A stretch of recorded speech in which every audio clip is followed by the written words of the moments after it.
Okay, hi there, Jamie. I'm David Sonnenberg. I'm the owner of Diemersfontein Wines. My very first winemaking trip to Toronto, so I'm very excited to be here. Diemersfontein is in the Wellington area of South Africa, quite a hot area, but very interesting, diverse terroir, which allows us to produce wines of complexity and balance. That's what we think, and we're hoping that your colleagues in Canada are going to enjoy our wines.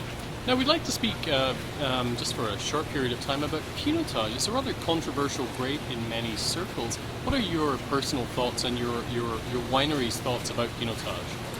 Okay, well, let's declare our hand. We adore Pinotage, okay? And Diemersfontein has made its reputation in Pinotage. So you're not speaking to the objective ones here exactly. But let's tell you a little bit about Pinotage. It's a grape that is obviously South Africa's national grape. Everyone knows, I think, the cross between Pinot Noir and Hermitage or Cinsault. And it is beloved of South Africans. We, I think, as a nation of winemakers, have improved the quality of Pinotage hugely. And whilst it's true that probably a couple of decades ago, the Pinotage coming out of South Africa was not as good as it is today, and therefore deserved some of the criticisms. I think what we're finding today is that there's a huge and qualitative improvement in the acceptability of Pinotage and the excellence of some of the wines. Now, your Pinotage you make two Pinotage, I believe, and they're both very, very different. If you wouldn't mind explaining the difference between the two, that would be fantastic. Okay, we do make two Pinotages, and let's start with the more classic one. This is known as the reserve Pinotage. We call it the Carpe Diem Pinotage in South Africa. It's made in a very classic style on new oak barrels from a vineyard that is bush vine and pretty low yields, and it has huge intensity of fruit, and it's made in a very classic style. And it's won some stunning awards, including the International Wine Challenge Best Red Wine of South Africa. So this one is, if you like, a much decorated wine in terms of the classic palates of the country.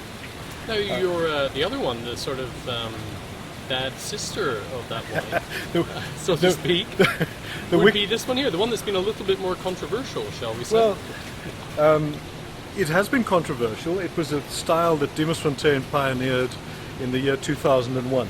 It's controversial, I think, because it's introduced a new flavor pattern, if you like, by unlocking within the Pinotage flavor pattern some mocha notes, chocolate, coffee, and the way that we produce it, which is on medium toast oak staves, gives it this really upfront, lovely, rich aromas, smokiness, coffee.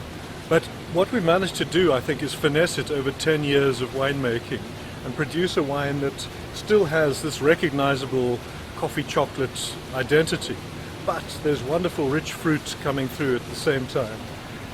And I've got to say, this has given us a huge amount of pleasure to see its acceptability in the marketplace. People have huge fun with it, and it's a joyous wine.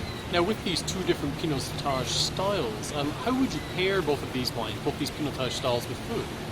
Well, the coffee chocolate one is pretty versatile. I think we don't have any trouble because people it's fans, drink it with anything under the sun. But to try and be serious about it, I think it works extremely well with spicy casseroles. I think it works very well with almost and can be used as a dessert wine, provided you could use it with dark chocolate desserts. You can use it with interesting cheeses. You can do it with baked puddings. You could do it with like a Christmas pudding. Oh, all yes, those I can kind of imagine things. That, yes. But I think that game meats, any robust meats. Now, where would you be going with the reserve, the much more reserved, much more elegant, in my mind, a wine with a lot more finesse, the reserve level Pinotage? Well, I think people will tend to favour that with lambs, with beef. It will take, because of the intensity of fruit within it, it will take spicy sauces. But I think your classic roast beef, your classic roast lambs will do it justice, and vice versa. Well, thank you very much for speaking with us about Pinotage today. Thank you. Take care.